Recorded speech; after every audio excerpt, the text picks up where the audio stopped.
You name the crime, and there's going to be a digital nexus to that crime. It could be anywhere from homicide, unintended death, espionage, terrorism, maybe a major intrusion. There's not a case type that I can think of that doesn't have some computer component to it. When you think of hacked computer, you can think of it in terms of a digital crime scene. In almost every general crime investigation these days, you do have a digital evidence component. Anytime there's a computer involved, any type of media, cyber department is called immediately. Now the computer has gone from being an element of the crime to actually being the crime scene itself. In a computer forensics examination, our crime scene is the hard drive, the media. That's where the evidence lies. You have to take risk anytime that you're opening up a device and getting at its most complex inner workings. We go any place where the data is. We have deployments in Afghanistan going to particular spots where there might be media that we can seize and process. They have to respond to something within minutes, if not sooner, because they may be chasing someone, they may be just looking for information on a terrorist cell, and it's only going to be there for a short period of time. The war we're fighting today is very different, and I would like to do my part in trying to help fight a war that's not only physical, but it's cyber.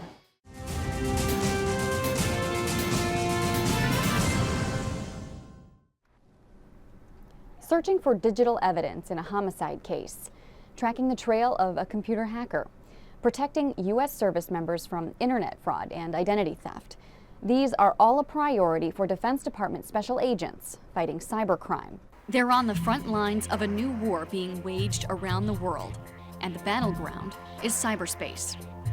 They support the growing DoD mission of cybersecurity, helping to protect defense computer networks and data. With a unique blend of training and skills in law enforcement, forensic science, and computer technology, DoD special agents and teams of cyber investigators are cracking computer codes and helping solve crimes. Whatever the cybercrime may be, DoD digital detectives are on the case. Nearly every NCIS investigation has a cyber dimension. The NCIS Technical Services Division provides agents with investigative expertise and specialized gear. There's nothing like actually going to a scene where there's people who have been brutally murdered, where there's a lot of blood or a body that's been there for a very long time. There's a lot of smells that go along with that. In criminal cases, we have to understand what we're looking at with the body. The body is a crime scene in itself. An agent is an agent.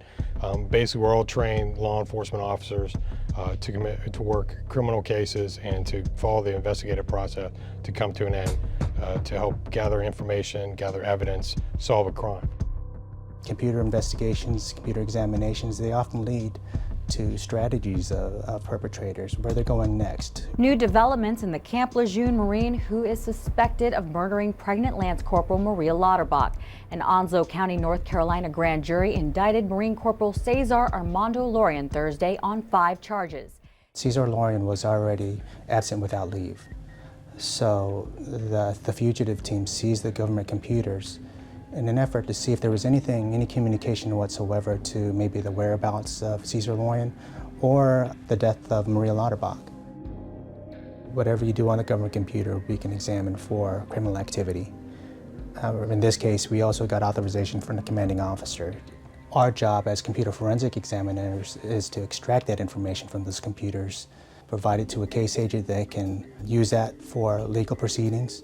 We look at things like recently accessed files, photographs, documents that were typed, communications. I examined that computer and specifically examined Cesar Lorian's computer profile for any activity, and I found information on his internet history. As you can imagine, we were in a situation where we needed to get information right away. Since he was already on the run, I was looking for specific dates. I wanted to get the last activity that was conducted on this computer. There was a specific MapQuest search for his residence to a particular hotel in Raleigh, North Carolina.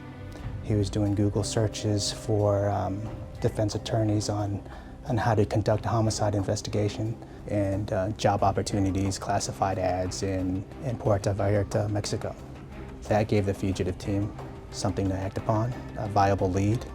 A 3-month manhunt for a Marine corporal charged with the murder of a pregnant fellow Marine has ended with his arrest in Mexico.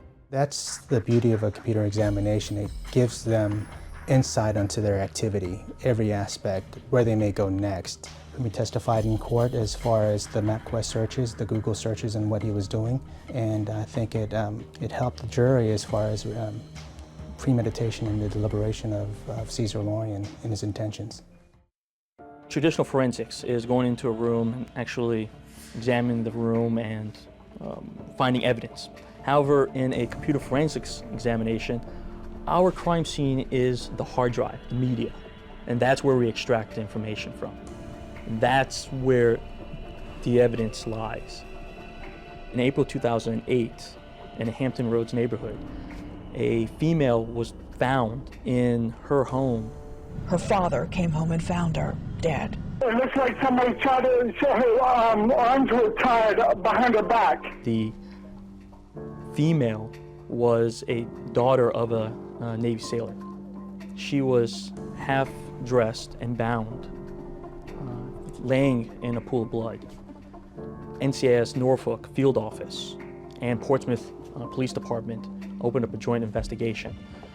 Because it was such a heinous crime, we threw a full spectrum of law enforcement resources at this to ensure we caught the assailant. One of those law enforcement resources was computer forensics, which NCIS Cyber Department brought to the table, and we obtained the victim's computer. We discovered numerous email chats, communications, and one individual stood out, a Navy sailor who was interviewed, and he was actually later cleared of the charges of sexual assault and murder. The investigation went on. A few months later, a suspect was identified and interviewed. He had a computer, so we were again called to conduct forensic examination on the computer. It had email communications and of course chats. What the individual said was he had done a very bad thing and no one will understand what happened. It doesn't mean anything until it's actually brought together by the forensic examiner and identifying the person connected to the individual who put that information on the computer. The individual pled guilty, and he was sentenced to 42 years for sexual assault and murder. Cyber touches every part of everything that NCIS does. We've kind of grown from a couple of guys in the Washington area to now we're worldwide. As the internet grew, so did the crime involving computers and other electronic media. In some cases, obviously, the digital evidence can expedite you solving a case, and other times it can, yeah, it certainly can slow it down, but it's an essential part of producing a solid case that you're going to take to court. We have to have the ability to get evidence wherever it lies. And we have to have every agent running an investigation understand where digital evidence may be, because digital evidence or just plain evidence, there's really not any difference. If it could be the linchpin to the entire investigation, and often it is. I've done computer support to a murder for hire investigation. An individual had hired a hitman to kill his wife, and we caught him. Things like text messages, email now, all that data links back into that communication that was necessary to prove a very serious criminal conspiracy. The end result of, if we did not investigate and did not succeed in that investigation, would have been death. With any data, we're looking to place the suspect at the location of the crime.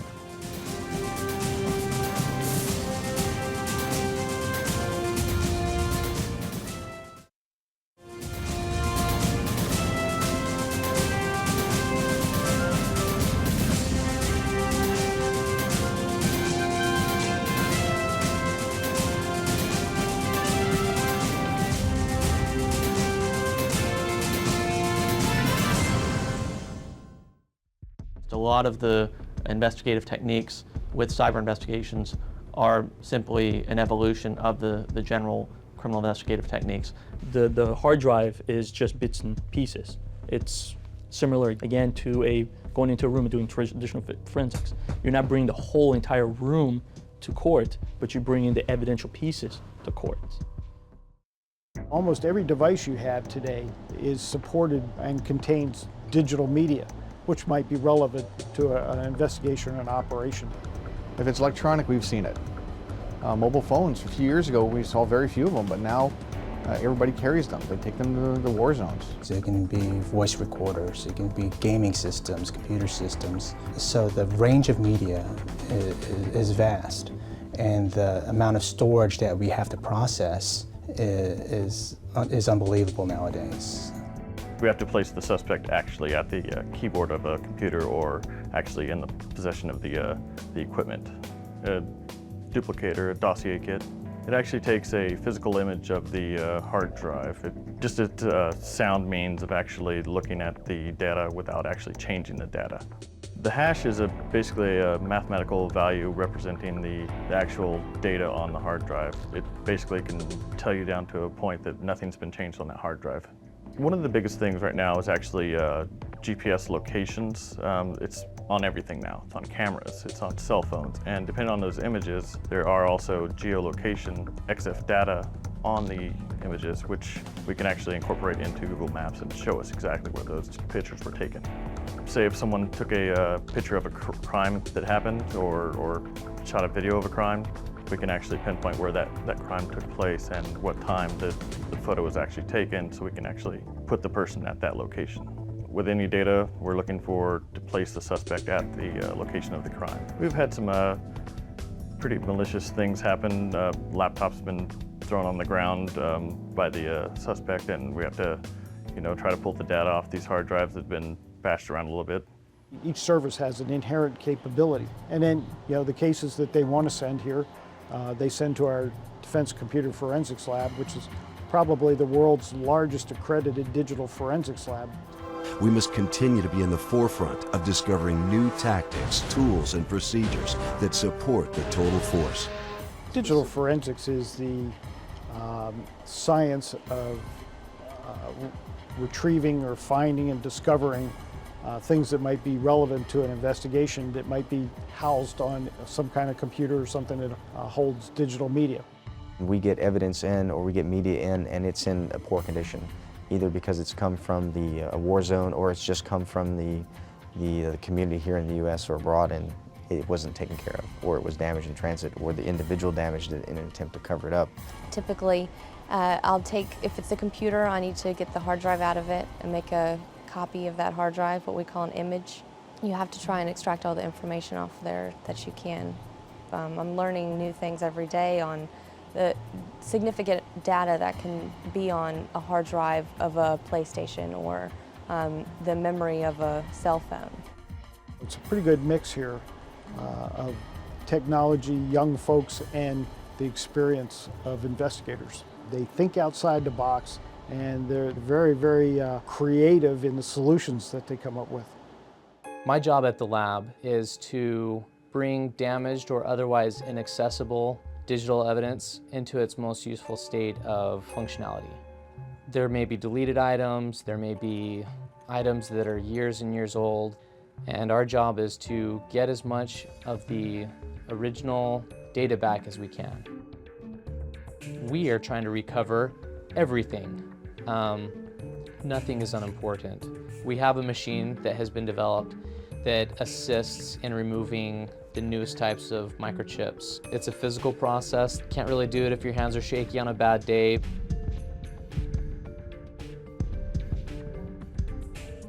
It can definitely go wrong because just like in anything else, maybe you'll pull the chip off the board and it just doesn't come off quite right. You have to take risk anytime that you're opening up a device and getting at its most complex inner workings, but we don't take unreasonable risks. I've gotten hard drives in with bullet holes in them, and some of the hard drives, the storage media is platters that are made out of glass, so bullets and glass obviously don't mix very well. We've had hard drives that have come in that have been run over by trucks, ones that have been recovered from the bottom of the ocean, the murkiest waters, the most disgusting situations that you can imagine, and that's our job, is to get that evidence back. I had a couple of hard drives come in that were submerged. They were so badly damaged there was even like a dead water insect inside of one of them. One of them was extremely damaged. It had mud even on the inside, all over the platter and things like that. The first time that I saw it, I kind of thought, well, this is kind of a waste of time, but might as well give it a shot.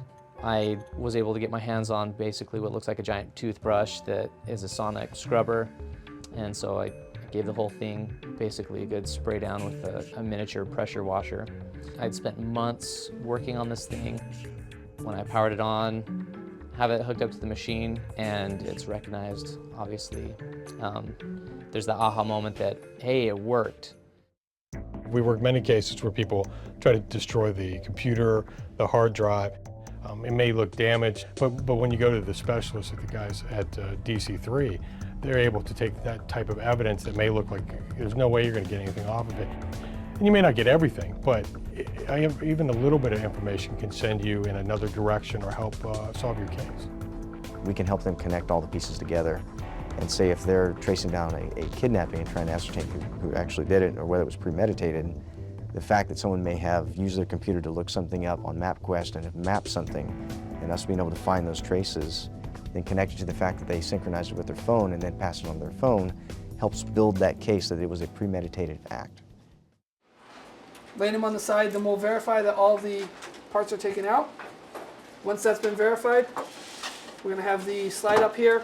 They're going to be putting the system back together. We have a tremendous academy, the Defense Cyber Investigative Training Academy, and they train all the criminal and counterintelligence investigators in the Department of Defense on how to run cyber investigations and how to do digital forensics. Call one of the instructors, we'll verify that everything's out, and then I'll start the timer. They're going to pick up the basic technology foundation. They're going to pick up the means to investigate it. They're going to pick up the means to extract data, and they're going to pick up the means to potentially detect the fact that somebody's trying to get into a hardened network. Memory looks good, card looks good, the powers are connected, clock is in there. If they're going on scene, they don't want to ruin a piece of evidence. The techniques of taking a computer apart and putting it back together, that it showcases the fact that they're comfortable with the knowledge so that they can speak about it plainly and clearly. Now, what exactly do you mean by no anomalies when you made that comment in your notes? There is an inventory of the items that was seized by the agents executing the search warrant. Is that not right? Where in attachment B does it list a thumb drive? When the agents or the examiners examine computer data, they're not examining the original evidence. They're examining a complete copy. There's a web page that provided the instructions on how to make ricin, as well as the documents listing the ingredients that were needed to make ricin. This web page and that document were created on 5 November of 2008 on this computer. It's important for the investigators to be able to establish that the evidence that was examined was exactly the same as what was seized. And as long as they can enunciate how that was done so as to not change the evidence, and it was done with tools that have been tested and verified to be forensically sound, then they can have that evidence introduced at trial. Provided with image files from the hard drive of the desktop, as well as image file for the thumb drive. It's important not only to be able to find the evidence, it's also important to be able to explain what it means, how the scientific process works, that it's accurate, that it's reliable and repeatable. That's one of the many functions, is to clarify from a legal point of view, are we permitted to do this exam under these conditions, or do we need to reevaluate? You own your mistakes, so clarify them and move on. That's part of what this is all about. We've got a number of brilliant people who know an awful lot about computer forensics, but they have to be able to talk to people who are not familiar at all with that science and be able to explain to them in detail why that evidence is worthy of belief, what it means, and how it applies to the particular issue at trial. That's the benchmark. We try to get everybody at that point where they're a certified computer crime investigator. You obviously want someone who has some technical knowledge or technical interest. You have to be able to talk to people, do the interviews, be able to get that information. And so we constantly struggle with trying to find that right combination of a person that can run a case, can carry themselves well, and have the technical aptitude to be able to handle all the different intricacies of running a cyber investigation. The bad guy is different depending on where the bad guy lives.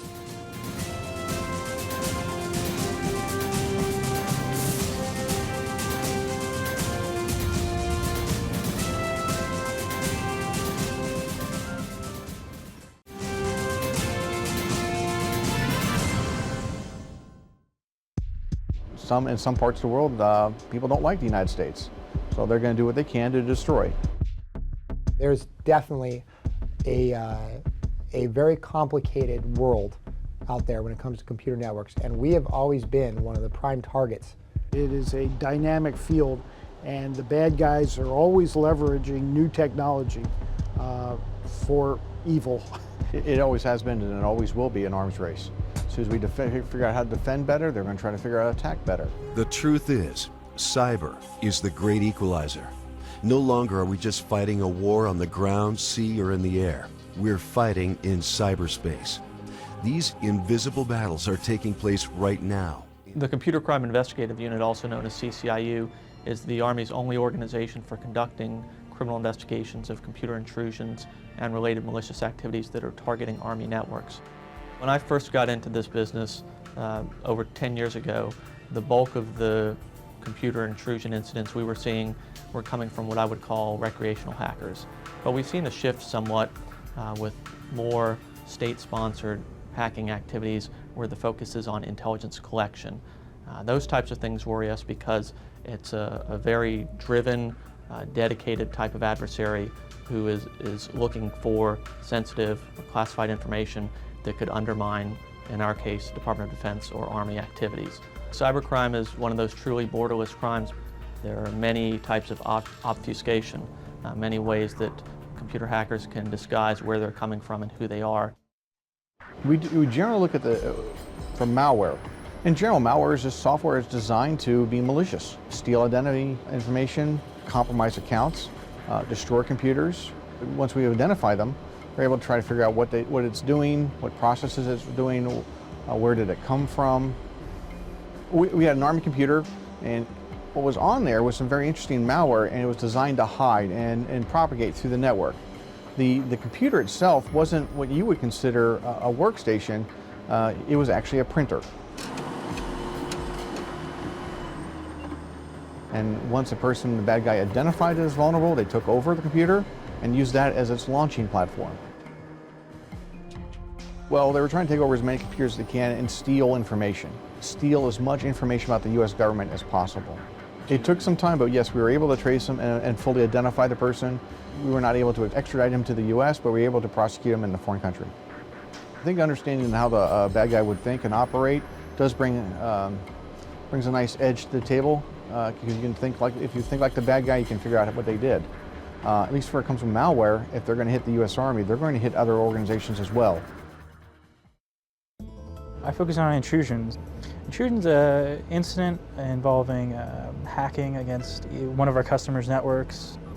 We're hopefully helping to secure government systems, keep our information safe. It's helping them understand the threat that they're up against, and helping them understand what portions of their data have been compromised. The attackers are becoming a little bit more stealthy. They're becoming a little bit more sophisticated and making sure that they don't get detected. We're looking for anything that exposes their tradecraft or anything that exposes their identity. Oftentimes, malware authors will leave little breadcrumbs, essentially, in their code that help tell us a story. So we may be able to tell people in the community that there's a certain bit of tradecraft they should be looking for.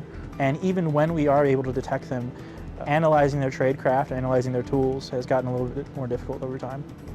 Typically, everyone makes mistakes, everyone's human, and the adversary isn't necessarily intimately familiar with the techniques that we sort of keep close to chest, and we sort of keep, secret a little bit. It's not, it's something we keep to ourselves because we know that if it were to be exposed, it would be countered. We are the Air Force's front line of defense against criminals, spies, and terrorists. Part of our charge is protecting the Air Force from threats. The Air Force networks are often under attack from a variety of different sources. There's criminal elements that want to get in, and sometimes there's automated attacks. The bad guy is different depending on where the bad guy lives. Different groups will operate in different countries. I mean, some of them know that they are in a very hard place to get, and so they'll act perhaps a little bit more aggressively. If we're going against somebody who is a U.S. citizen, he's going to probably operate a lot different with a much different mindset. You have an Air Force base of personnel that are becoming more comfortable using computers, And then you add to that the Air Force is also becoming more comfortable with using computers and executing their mission. Add to that the fact that criminals are also relying more and more on the use of computers to collect information on people, to maybe steal the information from somebody over a computer connection. And so that just makes our job more challenging. There's a lot of personally identifiable information on Air Force networks. We have to safeguard all that personal information. That includes birthdays, social security numbers, names, identities. And whenever we have an intrusion into that kind of data, it's my responsibility to work that back to figure out where it went, damage that might have occurred. The Air Force relies on us not just to get people thrown in jail, but to make sure Air Force people are protected and that the missions can be accomplished. The Air Force is not a unique target. The things that are probably happening on an Air Force network are being seen at other locations. On occasion, if a network compromise were to occur downrange, we certainly have the capability to deploy personnel to preserve and collect and analyze that digital evidence. Because we have personnel with a very specialized skill set in terms of digital forensics, we can deploy personnel to support general crimes investigations, counterterrorism investigations also. We have an ongoing mission in Afghanistan. And we do go out in a consultation role where we do advise the warfighter on secure communications. And we also go in a proactive role as far as going to particular spots where there might be media that we can seize and process. That's part of our mission, supporting the global war on terrorism. They have to respond to something within minutes, if not sooner. So the information they may derive from a computer, for instance, they're deriving it right then as they've went through the door and potentially, already thrown in flashbangs, went in firing, seized a computer or phone, and they have to get data on it to immediately move to their next point. Our responsibility to our downrange component is to make sure that we're providing the threat information to the commanders to protect the forces that are conducting the mission. So I still get a large amount of satisfaction when I can tell a commander, I know exactly what was done to your network, I know exactly how your people were targeted, and so that they can make sure that those events never happen again.